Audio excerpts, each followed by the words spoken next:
one lesson that she does for all the managing level of those international teams is before you speak, shut up for 5 seconds. That's a good advice. That's a requirement. 台湾出身の内向的なジルちゃんが肉食系のアメリカで成功できた秘訣を明かす。And back in the 90s, a lot of the manga are the main character is always young cat. They need to be always cheerful. But there are like characters like Rukawa or Hie who are always on the side. はい、ピボットの竹下です。注目の本を深掘りするピボットブックダイジェスト始まります。今日はですね、静かな人の戦略書のジル・チャンさんという人が書いたこの本です。これ本当面白くてですね、静かな人とか恥ずかしがり屋さんとか内向的な人が、ビジネスでどう成功するのかっていうことを、かなり具体的に書いた本です。アメリカでも台湾でも売れていて、日本でもすごいですね、16万部売れているようです。で、さらに面白いのはですね、ジルさんって台湾の方なんですけど、アメリカの大学を出てアメリカでも成功してるんですよね。で、台湾の方とか、私たち日本人とか、どうしても東アジア圏の人っていうのは、グローバルでは内向的になってしまうと。日本ではすごく肉食系の人でも一歩外に出てしまうと、海外では草食系になってしまうみたいな、もちろん人それぞれなんですけど、そういった現象もあるので、内向的である私たち東アジアの日本人が、グローバルでどう戦っていくかっていうことも聞いてみたいと思います。では早速ジルさんに話を聞きます。So, Joe Chan, welcome to PIVOT. Thank you. Thank you so much for having me. Yeah. So, is it your first time in Japan? No, I've been to Japan many, many times, but this is actually my first time as an author to visit Japan. So, your book is doing very well. So, how do you feel about it? I feel so surreal because when I was writing this book, I was actually having both Taiwanese and Japanese in mind because of the cultural similarities between the two countries. So I always feel like, yeah, if I share my experience, maybe, hopefully, it's helpful for some Eastern Asian people. So you mean by Eastern Asia, they're very shy, very introverts? Yes, we have a more conserved culture, I believe. We value more on harmony and we value hierarchy.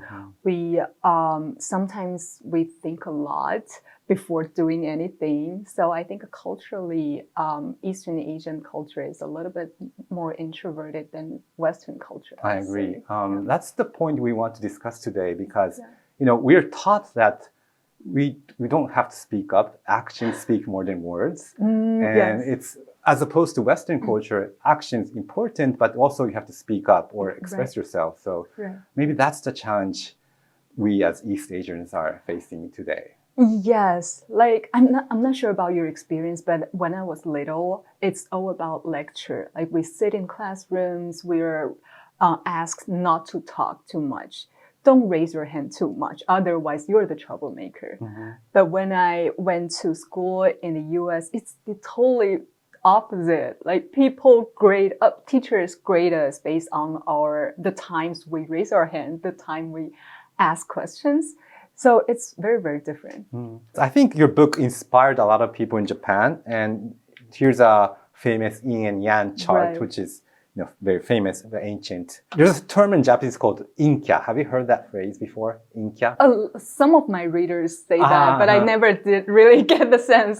So yin and yang, yin is the dark side. We're East Asian, so. And kya is character. So it's kind of a negative phrase when you use that people who are introverts are inkya, who are very quiet, gloomy, staying in the corner. Yes, very black shadow. So I think your book kind of flipped that, and you're stating or you're arguing that can be a strength also. Yes. Yeah, the thing is that when you look at the yin and yang pattern, it's not about which one is better or which one is worse. That's right. It's more about balance, right? So introverts have their own strengths and extroverts have their own too. And the society needs to compose of these two types of people to be balanced. If there are too many extroverts or too many introverts, that may not be how so much balance in the society, right? And I feel like it's important to really show that introverts are not worse. We're not less aggressive or less ambitious or slow or stupid. It's just different. We think different way. We do things in different way. And like we're just different. So having different types of people in the same society, to have that diversity, I think is very important. But you're right. In the end, the original meaning is it's something combined. It's not one or zero or the opposite. Exactly. Yeah, it's like sun and moon, day and night. We need both. Yeah. Right, we need both. Also, you talk about Adam Grant in your book. Yes. And the complicated part is that he respects introverts, but he also respects change. Right. So by reading your book, I think a lot of introverts are very encouraged, inspired, but it's also important for them to change. Or do you think they can stay as they are? I think people always need to change. And introverts or extroverts, we are all trying to be our perfect selves. Let's just say that. Interesting thing is that once I talk to my extroverted friends and say, oh, I wish I would be like you. I want to be talkative like you. And he's like, really? You know how many times I've been told to shut up? So he wants me to be like me. So they have their own problems. They have their own problems. So people want change, and that's a good thing. That's how our society as a whole improve, right? So I think it's important to create the changes in your own way. It's not like saying yourself is a mistake or is bad. It's more like, okay, how can I be a better version of myself? How can I improve this and improve that to be the person I want to be when I grow up, and to be a person I think my ideal type is. It's not about being perfect, but it's about improving gradually every day toward that goal. You know what? I think we should get rid of the word introverts and extroverts. Yes, the dividing of the two concepts is maybe the core of the problem. Yeah, exactly. If you look at the distribution, extreme extroverts and extreme introverts are so rare. Most people, like normal distribution, right? Like most people are in the middle. Some are a little bit more introverted, some are a little bit extroverted, but we're all humans. And everyone is basically unique. If you're an introvert, I'm an introvert, but we're not the same, right? So it's a very broad and sometimes too rough categorization. Right. And I think at the end of the day, because everyone is unique, I think it's very important for us to respect each other, respect the differences, instead of tagging people like introverts do this, extroverts do that. Because one of my friends in America, he came to Japan, stayed for a month, and after a month, he started bowing as he do the phone calls. Oh my gosh, that's so interesting. He came to Japan, he turned into an introvert. Look at Nutbar, right? Nutbar, yes. Yes. I think he's born in the United States, but he's from a very Japanese style family. So he's kind of have a combination of both. You cannot say, oh, he's a pure American or a pure Japanese culture influenced, but he's kind of like in the middle. Yeah, I think a lot of times culture is like this. We learn and we change based on our life experiences, based on our own different stories, and that's ever changing. It's not like it's 0 or 1 and stay that forever. So I think having that flexibility in our mind is actually really important. Do you watch Japanese anime? A lot. When I was younger, yes. How about Evangelion? Do you know? Yes. Because Shinji is a very introvert. And he's popular among international audience. So I think we have our own Shinji. Everyone has our own Shinji in our hearts. Right. But if you look at, because Evangelion started in the 90s, right? And back in the 90s, a lot of the manga the main character is always young cat, right? They need to be always cheerful, like very powerful. Like Dragon Ball. Let's do this, like Dragon Ball, like Yu Yu Hakusho, like Slam Dunk. And One Piece. But there are like, characters like Rukawa or Hie, who are always on the side. Did you see the Slam Dunk movie? Yes, I did. It's more introvert, shifted too. Yes. I think they caught on that change of the shift of the world. Really? And I really like the atmosphere of that movie because it's very different from the original ones. It's more, the original is more aggressive and extroverts. But it's more about high school basketball style. Being tough. Hitting someone. I'm sorry to, yes, continue, yes. Yeah, no problem. Yeah, so I'm thinking it's changing. And in the 90s, maybe the society as a whole thinks being an extroverted is the way that we make things work. But now we start to embrace the variety, embrace different characters, embrace different personalities. And that's what make the society a better place, because we start to value the individuals in the society and embrace the differences. So yeah, and that innovation or change is not only happening in East Asia, but maybe all around the world, to my feeling. Yes. It's interesting that when a book came out, a lot of the European readers, they actually bought books from the US because it wasn't published in the in UK or any other European countries yet. And it's only available in English, but they still buy the book and they still feel related to what I write. So I feel like, although we think that, maybe different culture, there are different aspects of each culture and people are different, but deep down, we're all human beings. There are some struggles and some difficulties that we share are actually cross-cultural or very common, no matter which country you're in or what kind of culture you're from. So I think that's the thing. Globalization is the thing, and with the internet and everything, I think it's easier for people to understand different ideas. That we have more approaches. When did you go to the United States? After college, Why did you choose to go to the United States? I wanted to explore more. So I studied sociology and Russian in college, and I feel like I need more exposure to different cultures and different environment, I guess. And my parents encouraged me to do that, so I got a chance to go to the United States for my master's degree. How was your experience? Because a lot of our viewers are kind of in a startup community, which is very aggressive extroverts.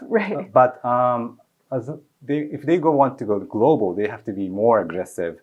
But because the English skills and the culture differences, a lot of Japanese people are having a hard time going abroad. So could you share us your experience? Yeah, I think I feel the same thing. I experienced exact same thing in the beginning because I tried very, very hard to be extroverted. I tried to be like them. So that was a torture for me because it wasn't me. And I feel like at the end of the day, I didn't do everything very well because I was pushing myself too hard and I invest too much effort and time on looking like an extroverted person without really thinking of what my goals are. And then I feel like, maybe it's not the best way to do that. So I decided to step back a little bit and think of what my strengths are as an introvert, as an Eastern Asian, as a person. So once I put that different set of glasses on, I feel like, maybe I can try to do things in my own way. And talking about startup community, I feel like there are a lot of entrepreneurs, there are many startup owners are introverts. And I think it's not conflict that introvert and aggressiveness. Introverts can also be aggressive. It's that we don't use the way that extroverts do. That's an interesting way to put it. How can you describe introverts being aggressive? Yeah, we can have ambitious goals and we can have a lot of goals at the same time and we can be aggressive. But the way we do things are not just like the way extroverts do things. For example, to develop business, extroverts may do better in social networking events. They may be like a butterfly in cocktail parties. But for introverts, I know a lot of entrepreneurs, they connect and they build relationship with their clients or partners through smaller groups of conversations and deeper connections. And those worked well too. So I think being aggressive is one thing. Having your ambitious goals, having your numerous milestones set up is one thing. And how to do that, that's really up to everyone. That's good to hear because I hate cocktail parties and nomikai, which is drinking with your clients. I hate that. So that's good advice. How does that work for you? Are you trying to avoid everything? I avoid it and I kind of propose going to breakfast. Yes. See? Yes. Yes. Yeah. Or have a shorter coffee chats, yes. Right? I like chatting, but I hate the long hours and, all the alcohol, the mood, the tension. Yes. Right. And especially in a larger group that it's really hard to have in-depth focused conversations. But when having breakfast, for example, with 3 to 5 people, the conversation could be very focused and it's actually more helpful for business and for any sort of relationship. Right. So that's maybe the way of being aggressive in my original way. Yes. In your own way. Yes. Exactly. So going back to your point you made about stepping back, because a lot of introverts, when they go abroad, they see Westerners very engaging, very aggressive. They tend to blame themselves. Oh. Yes. What do you think about that situation? That's really an introvert thing. For me too, I blame myself a lot and we over-reflect. Sometimes we think, like even for my own book, even though it's very successful in multiple countries, I still go back and see, I didn't do well in this page. I should revise that. Wow. Yeah. You have a photo of yourself on the cover of your English book. Yes. It wasn't my decision. Okay. Yeah, but I'm just saying that as an introvert, it's we internalize everything sometimes too much. Yeah, so I think for introverts, it's very important to separate all this. Like this doesn't go well, doesn't mean I'm bad.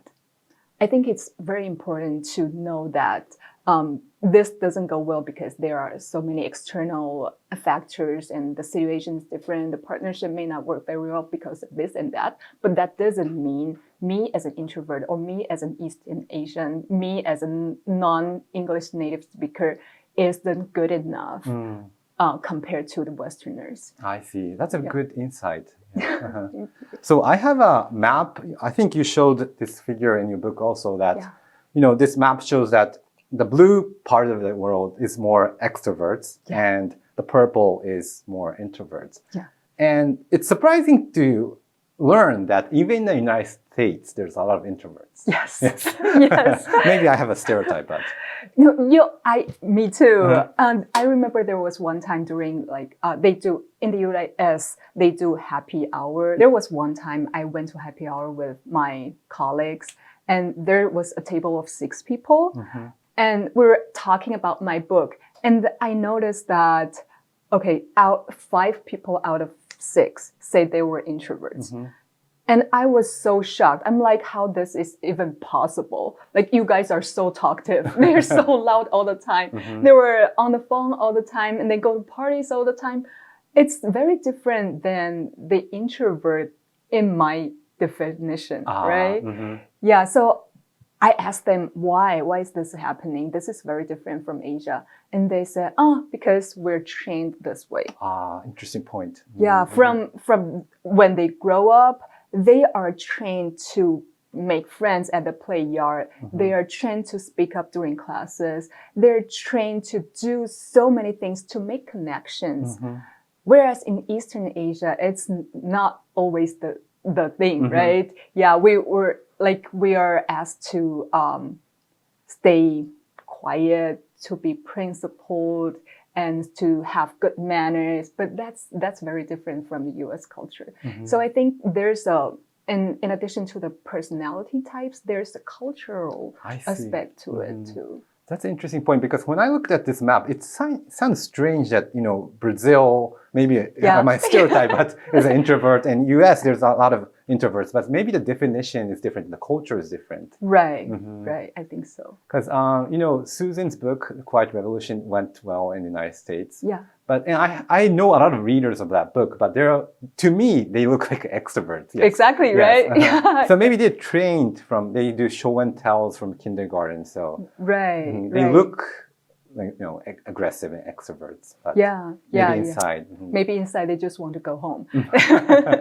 When did you realize that cultural difference of East Asian and Western? I think it was during my time in the US when I first went to the US for study. And my first job was actually in the sports industry. And in sports, everyone was like on steroids.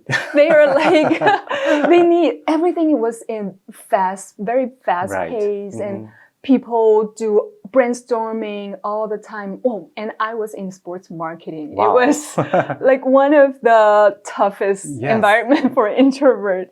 So I realized that difference, and I was very shocked because this is nothing like what I have experienced before. So yeah, that was the time that I started to realize, oh, this is different.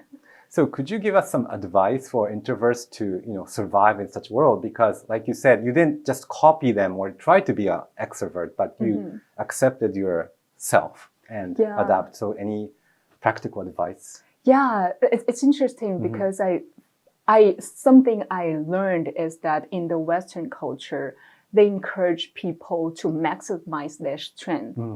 Whereas in Eastern Asian culture, we are encouraged to improve our weaknesses all the time. That's true, yes. Yeah, so I feel like if introverts can put more resources and time and efforts on maximizing your strength, maybe that will make things a little bit different. Yeah, so for me, I learned it hard way because I tried very hard to be an extrovert and it didn't work, right? So I step out a little bit and think, okay, what do I have? What am I good at as an introvert? And I try to maximize that instead of improving my weaknesses. So I think that's probably one of the first steps to embracing your personalities, knowing yourself, and knowing what you're good at, what you're comfortable with, what you're not comfortable with, things like that. And then go from there, develop your strategies from there. Yeah. In your book, you mentioned about Melissa Mayer, the former CEO of Yahoo, and she's a good listener. And you mentioned that listening is one of the strengths of introverts. So could you elaborate on that? Yeah. So a lot of times we think communication is more about talking, right? Especially in social networking events, it's more about talking. But I noticed that people actually value listener more and more. The thing is that there are too many people who want to talk, but there are so few people who are willing to listen. That's true. Right? So having the ability to shut up and listen is really an asset. And that's exactly what introverts are very good at. So in order for a communication happen, it needs like mutual understanding needs to happen. And in any sort of mutual understanding, I think listening is a big part of it. Yeah, so I think I can stress enough of the importance of listening. Do you think listening is important even for managers? Yes, of course. Yeah, I actually have an American mentor. She is an extrovert, and she does all sorts of consulting in large international corporations. And one lesson that she does for all the managing level of those international teams is that for all the managers, before you speak, shut up for 5 seconds. That's a good advice. That's a requirement. So no matter how much you want to say, it's wrong, or I have a better idea, just shut up for 5 seconds. That's a requirement. Yeah, it's a requirement, and it works well. So I think for managers, introverted managers are better at listening. We're more patient because we're better at gathering information, and we want to know the full story before we make decisions. So naturally, I think introverts have advantage in that. But for extroverted managers, I think that listening part is really important for them to really make sure it happens. That completely changed our mindset, because in our minds, managers are people, extroverts, like giving a speech, strong presentations. But it's the opposite. They have to listen first. Yes. Because managers, at the end of the day, they are a team member. That's true. They may have more responsibilities. They may have more power. But at the end of the day, a lot of work needs to be done by the team members, not only by the managers. So if a manager is always giving different directions, different comments, and there's very limited time for this person to really observe and to absorb any information. And that may lead to wrong decision making or may lead to inefficiency in decision making. So I think that gathering information gathering stage is really important no matter which role you're in the team. Interesting. Another point you mentioned in the book is about teamwork between introverts and extroverts. Yes. What do you mean by that? Yeah, so a lot of people think introverts and extroverts are oil and water. Yes. They don't get along well because one think the other is too loud and the other one think the other is too quiet. Yes. I don't know what's on your mind. But I think it's the total opposite because a lot of my best friends are actually extroverts and I feel totally comfortable working with them and hanging out with them because I don't need to talk, right? I just need to sit there and listen. Introverts are good at certain aspects of the work. And extroverts, they're better at certain aspects. And having a mixed up team is actually taking advantage of both worlds. So if you are a manager and if you want your team to be at their best efficiency or at their maximum capacity or capability, I think the best way to do is really to bring out the strength of both introverts and extroverts. So that way they can work well together. That makes sense because a lot of startup community, there's like extrovert CEO and introvert COO. Or the combination works well. Yes. Yes. When did you find out that, it's about combination or not trying to strengthen the weakness, but more approving your strengths? When did you realize that? It was when I started working for US companies. And my managers always tell me, I'm always blaming myself. I'm not good at this. I'm not good enough on that. And my manager told me, he's an American, and he told me, why are you always looking at the things that you don't have? And I'm like, okay, so what should I look at? And you're good at this. You achieved that. And some people still tell me this and that. These are your advantages and these are awesome. Why are you always neglecting all this and look at the things that you don't have? That was the moment that I started to feel, why?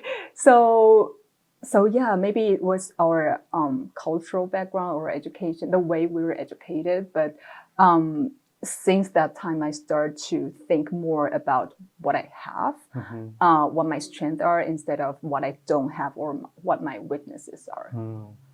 By the way, just for curiosity, how did you learn English? Because a lot of viewers want to learn English, and that's one of the reasons East Asians seem introverts because of the language problem. Right. Yeah. Any advice? It's especially difficult for introverts because we don't want to talk to people, and even in their mother language. Yes. Especially in a foreign language, it's even more impossible. More impossible. Yes. Yeah. What I do, I experienced the same situation, the same thing. What I do is I practice alone. Alone, yes. And in my mind, in most introverts' mind, there's always a lot going on.